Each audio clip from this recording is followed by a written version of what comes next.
why you're doing it changed? Would you wake up in the morning if everyone that you love's life depended on it and be like, yeah, well, maybe I should scroll on TikTok for a little while? No, you'd be like, I'm going to take action immediately. And so it doesn't need to be like a fear of losing everybody, but what's really behind that is like, why? Like why they're doing it.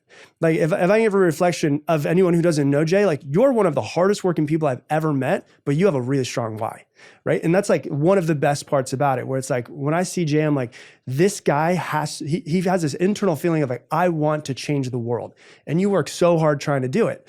And that's one of the most beautiful things about you is like, you're wanting to change the world and you have a really strong why to it. And I think that if most people could figure out like, oh yeah, well, I want to do this thing.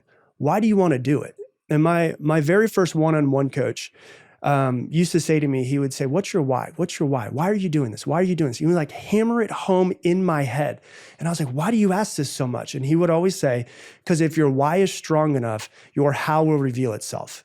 If you know why you want to do something, how it's going to be done, you'll figure out. It doesn't matter. Things are going to get in your way. There's going to be obstacles. There's always going to be obstacles. There's always going to be challenges. There's always going to be moments of like, I don't know if I can do this. But if your why is so strong, it's like, I don't care what comes up in front of me.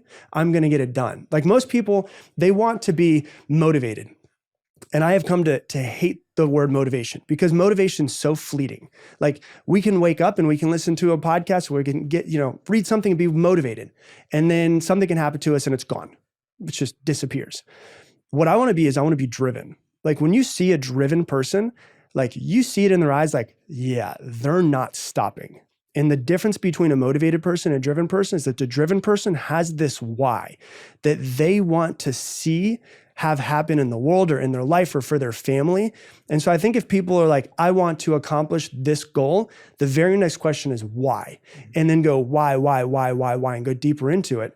An example I give in the book is I had a coaching client years ago, like 8-9 years ago. And he was like, Rob, I want to make $100,000 this year. I've never made it. And I was like, why?